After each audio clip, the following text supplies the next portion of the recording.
ഇല്ല, ഒന്നും പറഞ്ഞു കൊടുത്തിട്ടില്ല. കാരണം എന്ന് വെച്ചിട്ടുണ്ടെങ്കിൽ നമുക്കൊന്നും പറയാൻ പാടില്ല. നമ്മുടെ ശരീരത്തിൽ ഒരു ഫോൺ ഫിറ്റ് ചെയ്താൽ അതിൻ്റെ അകത്തേക്ക് വരുന്നത്. അവൻ ചെറുപ്പം മുതലേ നല്ലൊരു കുട്ടിയാണ്. ആർക്കും ഒരു ദ്രോഹവും ചെയ്യില്ല. എല്ലാവരോടും സന്തോഷത്തോടെയും സഹനത്തോടെയൊക്കെ. അതായത് ഞങ്ങളെന്ന് വെച്ചിട്ടുണ്ടെങ്കിൽ ക്ലോസ് ഫ്രണ്ടാണ്. അപ്പനും മോനൊന്നുമല്ല. എന്ന് വെച്ചിട്ടുണ്ടെങ്കിൽ ഈ കരാട്ട പഠിപ്പിക്കാൻ പഠിച്ച് ബ്ലാക്ക് ബെൽറ്റ് എടുത്ത് കുട്ടികളെ പഠിപ്പിച്ച് അങ്ങനെ ഇവിടെ മാഷായിട്ട് നടന്ന ഒരു കാലം ഉണ്ടായിരുന്നു. അപ്പോൾ ഒറ്റയ്ക്ക് നിന്ന് കളിക്കുന്നത് തന്നെയാണ് ഞങ്ങൾക്ക് ഇഷ്ടവും. നമസ്കാരം കേരള. നമ്മളിപ്പോൾ ഉള്ളത് ഒരു സ്പെഷ്യൽ ഗസ്റ്റിൻ്റെ വീടിൻ്റെ മുമ്പിലാണ്. ആരാണെന്ന് മനസ്സിലായോ? നമ്മുടെയൊക്കെ ബിഗ് ബോസിലെ പ്രധാന താരം ജിൻഡോ ചേട്ടൻ്റെ വീടിൻ്റെ മുമ്പിൽ. ഇവിടെ ജിൻഡോ ചേട്ടൻ്റെ അച്ഛനും അമ്മയുണ്ട്. നമുക്ക് അവരോട് കൂടുതൽ വിശേഷങ്ങൾ ചോദിക്കാൻ വേണ്ടി വന്നതാണ്. അപ്പോൾ നോക്കല്ലേ, ബാ. അപ്പോൾ ബിഗ് ബോസ് താരം ജിൻഡോ ചേട്ടൻ്റെ വീട്ടിൽ നമ്മൾ എത്തിയിരുന്നു. അപ്പോൾ അച്ഛനും അമ്മയും നമ്മളോടൊപ്പം ഉണ്ട്. അപ്പോൾ നമുക്ക് അമ്മേനോട് ചോദിക്കാം. അമ്മേ, നമ്മളിപ്പോൾ അങ്ങോട്ട് പോയിരുന്നു, ബിഗ് ബോസ് വീട്ടിലേക്ക് പോയിരുന്നു. എങ്ങനെ ഉണ്ടായിരുന്നു എക്സ്പീരിയൻസ്? അവിടെ ചെന്നിട്ട് നല്ല സന്തോഷമൊക്കെ ആയിട്ട് ഞങ്ങൾ കണ്ട്. നല്ല രീതിയിൽ അവിടുത്തെ ലൈറ്റ് അറേഞ്ച്മെൻറ്റും കാര്യങ്ങളും ഇതൊക്കെ സ്റ്റുഡിയോ ഒക്കെ കാണുന്നത് ഇവിടെ ഇരുന്ന് കാണുന്ന പോലെ തന്നെയാണ്. നല്ല ഒരു ഷോ ആണ് കാണാനുണ്ട്. മോനെ കണ്ടപ്പോൾ ആദ്യം എന്താ തോന്നിയേ? മോനെ കണ്ടപ്പോൾ ഇത്രയും ദിവസം കണ്ടില്ല. പിന്നെ അവനിപ്പോൾ അവിടെ ഒരു ബുദ്ധിമുട്ടിലിടുന്നുള്ളൊരു വിചാരത്തിലൊരു വിഷമം തോന്നിയായിരുന്നു. പിന്നെ കഴിഞ്ഞാൽ അവിടെ കളിയും ചിരി എല്ലാവരുടെയും സന്തോഷമൊക്കെ കണ്ടപ്പോൾ തോന്നി ഇവിടെ ബുദ്ധിമുട്ടൊന്നുമില്ല, നല്ല രീതിയിൽ അവർ പോണേന്ന് തോന്നി. അപ്പോൾ അച്ഛൻ മോനോട് എന്തെങ്കിലും പൊടിക്കൈയൊക്കെ പറഞ്ഞു കൊടുത്തിട്ടുണ്ടോ? ഇല്ല, ഒന്നും പറഞ്ഞു കൊടുത്തിട്ടില്ല. കാരണം എന്ന് വെച്ചിട്ടുണ്ടെങ്കിൽ നമുക്കൊന്നും പറയാൻ പാടില്ല. നമ്മുടെ ശരീരത്തിൽ ഒരു ഫോൺ ഫിറ്റ് ചെയ്താൽ അതിൻ്റെ അകത്തേക്ക് വരുന്നത്. അപ്പോൾ ആവശ്യമില്ലാത്ത കാര്യമൊന്നും പറയാൻ പാടില്ല. അവർ മുൻകൂട്ടി പറഞ്ഞുകൊണ്ട് നമ്മളങ്ങനെ കയറ്റുന്നത്. അപ്പോൾ പിന്നെ ഒന്നും പറയാൻ പറ്റില്ലല്ലോ. അപ്പോൾ ഓക്കെ. അപ്പോൾ ജിൻഡോ ചേട്ടൻ ഇപ്പം നമുക്കറിയാം, നമ്മൾ നാട്ടിലുള്ളവരുടെയൊക്കെ റെസ്പോൺസ് ഒക്കെ എടുത്തായിരുന്നു. അപ്പം എല്ലാവർക്കും പ്രിയപ്പെട്ട, അയൽവക്കത്തെയൊക്കെ പ്രിയപ്പെട്ട മോനാണ് ജിൻഡോ ചേട്ടൻ. ജിൻഡോ ചേട്ടൻ പണ്ട് മുതലേ ഇങ്ങനെ നിഷ്കളങ്കനായ ഒരു നല്ല കുട്ടിയാണോ? നല്ല കുട്ടിയായിരുന്നു. അവൻ ചെറുപ്പം മുതലേ നല്ലൊരു കുട്ടിയാണ്. ആർക്കും ഒരു ദ്രോഹവും ചെയ്യില്ല. എല്ലാവരോടും സന്തോഷത്തോടെയും സഹനത്തോടെയൊക്കെ പോണ കുട്ടിയാണ്. വീട്ടിലുള്ളവരോടായാലും വീട്ടിലെ എല്ലാ ആവശ്യങ്ങൾക്കും അവൻ സഹായിക്കാനും ജോലി കാര്യങ്ങളിലും അധ്വാനിക്കാനും കഷ്ടപ്പെടാനും എല്ലാം തയ്യാറുള്ളൊരു മോനാണ്. അപ്പൊ അമ്മ എന്ന് പറഞ്ഞാൽ ജിൻഡോ ചേട്ടൻ നമുക്കറിയാം, എല്ലാ എപ്പിസോഡിൽ കണ്ടാലും അമ്മ സ്നേഹം ഭയങ്കര കൂടുതലാണ് ജിൻഡോ ചേട്ടനെ. പണ്ട് മുതലേ അമ്മേനെ ഭയങ്കര കാര്യമാണോ? അപ്പൊ ഇങ്ങനെയൊക്കെ കാണുമ്പോൾ അമ്മയ്ക്ക് എന്താ ഫീൽ ചെയ്യാറ്? പണ്ടേ അവൻ എന്നോട് വലിയ കാര്യമാണ്, നല്ല സ്നേഹമാണ്. പിന്നെ ഞങ്ങൾ സാധാരണ ഒരു കുടുംബമായിരുന്നു. സാമ്പത്തികമായിട്ട് ഒരുപാടൊന്നും ഇല്ലാത്ത കുടുംബമായിരുന്നു. അപ്പോൾ അതിൻ്റേതായ കഷ്ടപ്പാടുകൾ പിള്ളേർക്കും ഉണ്ടായിട്ടുണ്ട്. ഇവനായാലും ഇവൻ്റെ അനിയനായാലും ഒത്തിരി കഷ്ടപ്പെടുകയൊക്കെ ചെയ്തിട്ടുണ്ട്. ജിംസൺ അനിയൻ്റെ പേര്. അപ്പോൾ പിന്നെ ഞങ്ങൾ 3 മക്കളാണ്. ഞങ്ങൾക്ക് അപ്പച്ചന് മാർബിളിൻ്റെ പണിയുണ്ട്. എല്ലായ്പ്പോഴും ഇല്ലാണ്ട് വരും. അപ്പോഴൊക്കെ ഞങ്ങൾക്ക് എല്ലാം കൊണ്ട് ഇത്തിരി 3 മക്കളെ പഠിപ്പിക്കണം, കുടുംബത്തിലെ ചിലവ് നടത്തണം, കാര്യങ്ങൾ നടത്തണം. അപ്പോൾ വരുമ്പോൾ ഇത്തിരി സാമ്പത്തികമായിട്ടുള്ള ബുദ്ധിമുട്ടുകളൊക്കെ ഉണ്ടാവും. എല്ലാത്തിലും ജിംസനും ജിൻ്റെ കൂടുതലായി ഇറങ്ങി ജോലി ചെയ്യായിരുന്നു. അങ്ങനെയൊക്കെ ആയിരുന്നു.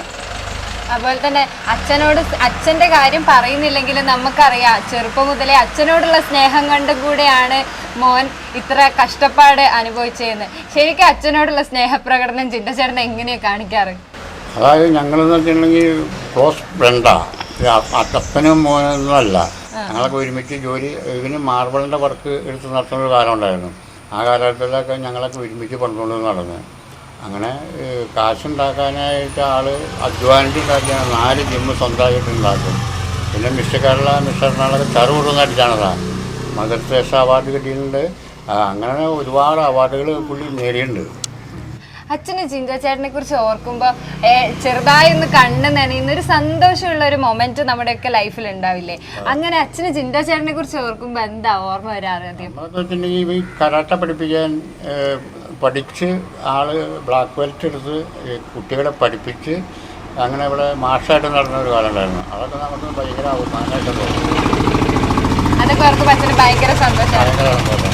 അപ്പൊ അങ്ങനെ ഓർക്കുമ്പോൾ അച്ഛൻ അത്രയും അച്ചീവ്മെന്റ്സ് അത്രയും നേടിയെടുത്ത ജിൻഡോ ചേട്ടൻ. പക്ഷെ നമുക്കറിയാം, ഷർദിൽ വരെ ഒരു 10 രൂപയ്ക്ക് വേണ്ടി ഷർദിൽ വരെ കോരിയിട്ടുണ്ടെന്നൊക്കെ കേട്ടിട്ടുണ്ട്. അതൊക്കെ ആദ്യം കേട്ടപ്പോൾ അമ്മയ്ക്ക് ഒരുപാട് സങ്കടമായിരുന്നോ? അതായത് സങ്കടം എന്ന് പറഞ്ഞു കഴിഞ്ഞാൽ സങ്കടം തോന്നിയിരുന്നു. അത് 2 മാസം സ്കൂൾ വെക്കേഷന് 9ാം ക്ലാസ്സിൽ പഠിക്കുമ്പോൾ ഞങ്ങളുടെ അടുത്ത് തന്നെയുള്ള ഒരാളുടെ ബാറിലാണ് പോയത്, ഒരുപാട് അകലമുള്ള കിടല. അപ്പോൾ ആളെ കൊണ്ടുപോയത് 2 മാസം നിർത്തി കഴിഞ്ഞപ്പോൾ അവിടുത്തെ ജോലിയും കാര്യങ്ങളൊക്കെ അവൻ നല്ല ക്ലിയറായിട്ട് ചെയ്യേണ്ട, അവർക്ക് വലിയ സന്തോഷമായി. അവനവിടെ നിൽക്കട്ടെ എന്ന് പറഞ്ഞു. അപ്പോൾ ഞങ്ങൾ പറഞ്ഞു കഴിഞ്ഞപ്പോൾ നിന്നാൽ പറ്റില്ല, 10ലേക്ക് ജയിച്ചേക്കണ കൊച്ചിൻ്റെ പഠിത്തം കളഞ്ഞ് ബാറിൽ നിർത്തി ശരിയാവില്ല, അവന് എവിടെയെങ്കിലും എന്തെങ്കിലും നല്ല രീതിയിൽ എത്തണം എന്നുള്ളൊരു ഉദ്ദേശത്തോടുകൂടി അവിടെ നിൽക്കാൻ പറ്റില്ല എന്ന് പറഞ്ഞ് വീട്ടിലേക്ക് എത്തിക്കാൻ പറഞ്ഞ് എത്തിച്ചു. ബാറിൽ നിന്ന് കഴിച്ചു കൂട്ടണ്ട. അന്നങ്ങനെ കൊണ്ടുവന്ന കാരണം കൊണ്ട് ഇന്ന് ഈ നിലയിലായി. പിന്നെ 10 പഠിച്ച് 10ൽ തോറ്റെങ്കിലും വീണ്ടും എഴുതി, പിന്നെ ശങ്കര കോളേജിൽ പോയി, അങ്ങനെയൊക്കെ പഠിച്ചു. പിന്നെ കരാട്ട പഠിപ്പിക്കാൻ പഞ്ചാബിൽ പോയായിരുന്നു. അത് എൻ്റെ വീടിൻ്റെ അടുത്തുള്ളൊരു അച്ഛൻ കൊണ്ടുപോയതാണ്. പിന്നെ അത് കഴിഞ്ഞ് വന്നാണ് മാർബിൾ പണിയൊക്കെ വർക്കൊക്കെ എടുത്ത് സ്വന്തമായിട്ട് നടത്തി, അപ്പച്ചനും കൂടി പോയൊക്കെ പണിയെടുത്ത് അത് പിന്നെയാണ് ജിംനാഷൻ ഇടാൻ നോക്കിയത്. പണ്ട് മുതൽ ജിൻഡോ ചേട്ടൻ നമ്മളിങ്ങനെ പറയില്ല ഒരു ആഗ്രഹങ്ങള്, അപ്പൊ ആരാവണമെന്ന് ആഗ്രഹമായിരുന്നു ജിൻഡോ ചേട്ടൻ പറഞ്ഞോണ്ടിരുന്നേ? അവന് സമൂഹത്തിൽ വലിയൊരാളാവണമെന്നുള്ളൊരു ആഗ്രഹമായിരുന്നു, നല്ലൊരു നിലയിലെത്തണം എന്നുള്ള ഒരൊറ്റ ചിന്തയിലാണ് ഈ കഷ്ടപ്പാടെല്ലാം പെട്ടത്. അതുപോലെ തന്നെ നമുക്കറിയാം ജിൻഡോ ചേട്ടൻ ഇത്രയും വലിയ കഷ്ടപ്പാട് സഹിച്ച് ഇപ്പൊ ഇവിടെ എത്തി, വലിയൊരു പ്ലാറ്റ്ഫോമിൽ എത്തി നിൽക്കുക. അപ്പൊ എത്തി നിൽക്കുമ്പോൾ അവിടെ ജിൻഡോ ചേട്ടന്റെ ഗെയിം, അവിടെ എത്തിയ ഒരു ഗെയിമാണല്ലോ, ആ ഗെയിമിനെ എങ്ങനെയാ അമ്മ നോക്കി കാണുന്നത്? ഗെയിം അവൻ നന്നായിട്ട് കളിക്കുന്നുണ്ട്, നല്ല രീതിയിൽ പോകുന്നുണ്ട്. ഞങ്ങൾക്ക് എല്ലാവർക്കും അവൻ്റെ ഗെയിം ഇഷ്ടമാണ്. അവ ഒറ്റയ്ക്ക് നിന്ന് കളിക്കുന്നത് തന്നെയാണ് ഞങ്ങൾക്ക് ഇഷ്ടവും. അവിടെ ജിൻഡോ ചേട്ടനായിട്ട് അവിടെ ഉള്ളവർക്ക്, നമുക്ക് പുറത്തുനിന്ന് ജിൻഡോ ചേട്ടനുള്ള സപ്പോർട്ട് നമുക്ക് എല്ലാവർക്കും അറിയാം. വലിയ ജിൻഡോ ചേട്ടൻ എന്ന് പറയുമ്പോൾ തന്നെ കേരളത്തിനൊരു ഹരമാണ് ഇപ്പൊ. അങ്ങനെയുണ്ട്. പക്ഷെ അകത്ത് ജിൻഡോ ചേട്ടൻ ഒരുപാട് ഒറ്റപ്പെടുക, അതുപോലെ തന്നെ അങ്ങനെ ഒരുപാട് കാര്യങ്ങൾ ഫേസ് ചെയ്യുന്നുണ്ട്.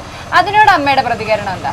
അതിനോടെന്ന് പറഞ്ഞു കഴിഞ്ഞാൽ അവിടെ കളി നടക്കുന്ന സമയത്ത്, അവിടെ ഗെയിമിൻ്റെ സമയത്ത് സ്വന്തമായി എല്ലാവർക്കും അവിടെ അവരവർക്കും ജയിക്കണമെന്നുള്ള ആഗ്രഹം ഉണ്ടാവുള്ളൂ. എല്ലാ വീടുകളിൽ നിന്നും വന്നേക്കുന്നത് പിള്ളേർക്കും ജയിക്കണമെന്നല്ലേ ഉള്ളൂ. അപ്പോൾ അതിൻ്റേതനുസരിച്ചുള്ള മത്സരമാണ് അവിടെ നടക്കണേ. അപ്പോൾ പറയാം, അവർക്ക് എന്തൊക്കെ പറഞ്ഞ് അങ്ങോട്ടും തോൽപ്പിക്കാൻ പറ്റുമെങ്കിൽ തോൽപ്പിക്കുക, അതാണ് അവിടെ നടക്കണുള്ളൂ. അല്ലാണ്ട് വേറെ കുഴപ്പങ്ങളൊന്നും അവിടെ ഇല്ല. ഇത് കഴിഞ്ഞാൽ ഒരു ഭയങ്കര സന്തോഷവും കളിയും ചിരിയും ഹാപ്പിയായിട്ട് ഞങ്ങൾ ചെന്നോടും കൊണ്ട് തോന്നിയത്. പിന്നെ എല്ലാവരും വട്ടം കൂടിയിരുന്ന് കളിയും ചിരിയും വർത്താനവും എല്ലാവരും ഒരു കുടുംബം പോലെ തന്നെയാണ്. എന്ത് കൂട്ടാന്ന് അതിനകത്ത്. അതാണ് നിങ്ങൾ ഓരോന്നും പിരിഞ്ഞ് പോകുമ്പോൾ എല്ലാവരും കൂടി കിടന്ന് കെട്ടിപ്പിടിക്കുകയും നിറവിളിക്കുകയും കരയും ചെയ്യണം. ആ കളിയുടെ നേരത്തുള്ള ആ തല്ലിടലും മാത്രമേ ഉള്ളൂ. അത് പുറമെ നിന്ന് കാണുന്നവർക്ക് ഭയങ്കരമായ ബുദ്ധിമുട്ടായിട്ടാണ് തോന്നുന്നത്. അവരെല്ലാരും നല്ല സ്നേഹത്തിലാണ്. പക്ഷെ നമുക്കറിയാം കുറെ ഇൻസിഡൻസ് ഉണ്ടായിട്ടുണ്ട് മുമ്പ്. നമുക്ക് ജിൻഡോ ചേട്ടൻ ഫുഡിന്റെ മുമ്പിലിരുന്ന് കരയുന്ന സീൻ വരെ ഉണ്ടായിട്ടുണ്ട്. ഭയങ്കര അതൊക്കെ എന്തൊക്കെ പറഞ്ഞാലും നമുക്കൊക്കെ വിഷമം ഉണ്ടാക്കിയ കാര്യമായിരുന്നു. അതിനോട് അമ്മയുടെ പ്രതികരണം? അതെന്ന് പറഞ്ഞാൽ അവൻ ചെന്നിടയ്ക്ക് അവനെ ഒന്നാമത്തിൽ അവൻ ചെന്നിടയ്ക്ക് തന്നെ അപ്പോൾ തന്നെ അവർക്ക് മനസ്സിലായി ഇവൻ നല്ലോണം കളിച്ചു പോണ ഒരാളാണെന്നുള്ളത്. അപ്പോൾ വല്ലോണം അവനെ ഒന്ന് താത്തണം, മോശമാക്കി കൊണ്ടിന്നം, പുറത്താക്കാൻ നോക്കണം എന്നുള്ളൊരു ഉദ്ദേശത്തിൽ അവർ പലതും പറയാൻ തുടങ്ങി. പലതും പറയാനും ഓരോന്ന് വിളിക്കാനും എടുക്കാനൊക്കെ തോന്നി. അങ്ങനെ തോന്നിയപ്പോൾ അവനും വിഷമമായാണ് ഫുഡിൻ്റെ ഉള്ളിലൊക്കെ ഇരുന്ന് കരഞ്ഞത്. അപ്പോൾ എൻ്റെ മനസ്സിലും വിഷമം തോന്നി. എൻ്റെ മോൻ പോയിട്ട് ഇങ്ങനെയൊക്കെ ചോറിൻ്റെ മുമ്പിലിരുന്ന് പോലും കരയാനുള്ള ദൈവമേന്ന് ഓർത്ത് ഞാൻ സങ്കടപ്പെട്ട് കണ്ണീരോടെ പ്രാർത്ഥിക്കാറുണ്ട്. ഈ ജിൻഡോ ചേട്ടൻ ബിഗ് ബോസിന് പോകുന്നതിന് മുമ്പ് ബിഗ് ബോസ് കാണാറുണ്ടായിരുന്നോ? അപ്പൊ മോൻ പോവാന്ന് പറയുമ്പോ സന്തോഷമായി. കഴിഞ്ഞാലും പോണെന്നും പറഞ്ഞു വന്നതാ. അപ്പൊ പോണോ, എനിക്ക് ബിഗ് ബോസിൽ പോണോന്ന് പറഞ്ഞ കിട്ടും എന്നും പറഞ്ഞിരുന്നാക്ക്. അപ്പൊ പോകാൻ സാധിച്ചില്ല. അപ്പൊ ഈ കൊല്ലം കിട്ടിയപ്പോൾ വളരെ സന്തോഷമായി. എന്തായാലും പോയി വരട്ടെ, അവൻ്റെ ഒരു ആഗ്രഹമല്ല. ഇത്രയും വലിയൊരു റൂമിൽ കയറി നിൽക്കാന്ന് പറഞ്ഞാൽ അതൊരു ലോകമെല്ലാം അറിയപ്പെടുന്ന മലയാള ചാനലുകളിലെ ഏറ്റവും വലിയൊരു ഷോ ഉള്ള അവൻ കയറി നിൽക്കണത് ഞങ്ങൾക്കൊരു സന്തോഷം. അപ്പം അവൻ കയറി നിന്ന് ഇത്രയും നാൾ നിന്നതും കൊണ്ട് ഞങ്ങൾക്കും കയറാൻ പറ്റി, അതും വലിയൊരു സന്തോഷം. ഓക്കെ. അപ്പോൾ ജിൻഡോ ചേട്ടൻ ഇവിടെ സൗഹൃദങ്ങളൊക്കെ ഉണ്ടോ? എങ്ങനെയാ ജിൻഡോ ചേട്ടൻ ഇവിടെ നാട്ടിൽ എങ്ങനെയാ? എപ്പോഴും വീട്ടിലേക്ക് വരുമോ? അപ്പൊ കൊച്ചിയിലൊക്കെ ആണല്ലോ ജോലി അതും ഇതൊക്കെ ആയിട്ട്. അപ്പൊ വീട്ടിലേക്ക് വരുമോ? അമ്മേനെയും അച്ഛനെയും ഭയങ്കര കാര്യമാണല്ലോ ജിൻഡോ ചേട്ടന്. അതപ്പോ എങ്ങനെയാ? കാലിലൊക്കെ ആയിരുന്നപ്പോൾ സ്ഥിരം ഇവിടെ, നാലുവേല ആയിരുന്നപ്പോൾ ഇടയ്ക്ക് വരും. ഈ എറണാകുളത്ത് നിന്ന് ഇങ്ങോട്ട് വരാൻ പറ്റില്ല. ഈ വെളുപ്പിന് 4 മണിക്ക് ക്ലാസ് ഒക്കെ എടുക്കേണ്ടത്. അപ്പോൾ ഇവിടെ നിന്ന് അങ്ങോട്ട് പോകുമ്പോൾ ഈ ബ്ലോക്കാണ്. ഈ കാലടി എന്നൊക്കെ പറഞ്ഞാൽ ഒത്തിരി ബ്ലോക്കാണ് എറണാകുളത്ത്. അതുകൊണ്ട് ആള് എപ്പോഴും വരില്ല, ഇടയ്ക്കൊക്കെ ഇട്ട് വരുള്ളൂ. അപ്പോൾ അത് കാരണം അങ്ങനെയാണ് അതിൻ്റെ പോക്ക്.